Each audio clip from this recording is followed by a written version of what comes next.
Well, the new data brings with it new questions. How will homes and infrastructure along vulnerable coastlines be protected? And with increased wild weather events, who will bear the brunt of the cost? Kiwis spoke to the decision makers. It's a stark reality to face for homeowners. As areas approach 30 centimetres of sea level rise, the 1 in 100-year storm will become an annual event. They'll be asking questions like, who's going to protect us? Who's going to pay? That, of course, starts conversations around insurance, mortgages.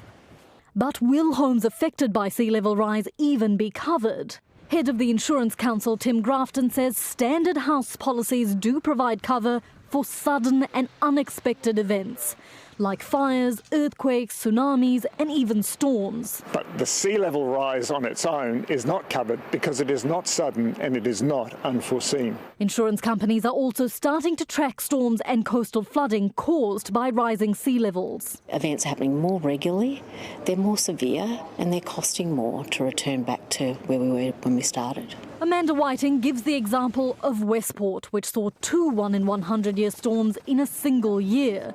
The flooding in July alone saw an insurance cost of up to $80 million. If you look at the floods in Tairāwhiti and Gisborne that we've had, you've had 2 1 in 100-year events in a single month. Right? It's a very short 100 years. As these weather events become more frequent, premiums and excesses will increase too. Over time, if the risk is so high, insurance can't accept it. Many coastal homes will virtually become uninsurable.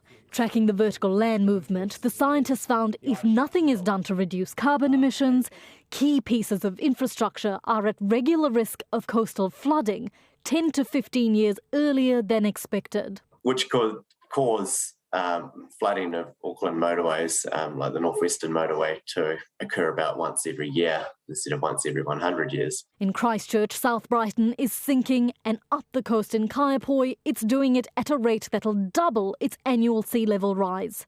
In Nelson, the Richmond coastline is sinking 4 millimetres a year, and the nearby airport is also at risk.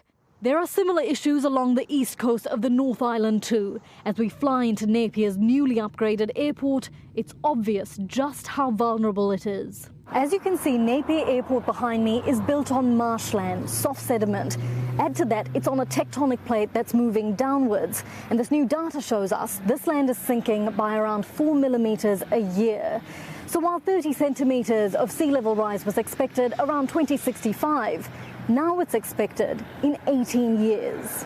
So for those in charge of safeguarding these areas, there's a new timeline. And it probably raises some flags for us to say, OK, well, we might have to deal with this earlier than we thought. So what are the solutions? The first one is, let's just not build in those places that we know are high risk. The second one is, how do we mitigate the risk by building infrastructure? And then the last one is retreat. And I know that's not a particularly popular one, but actually in some examples, we will need to move homes to a higher land or a different land package. And Whiting says those options need to be discussed now, not later. We've already seen creative solutions in New Zealand. After the Christchurch earthquake, some residents in Flockton Basin sold their homes to the local council. Flood mitigation was put in place, and now the homes in the area are future-proofed against the elements.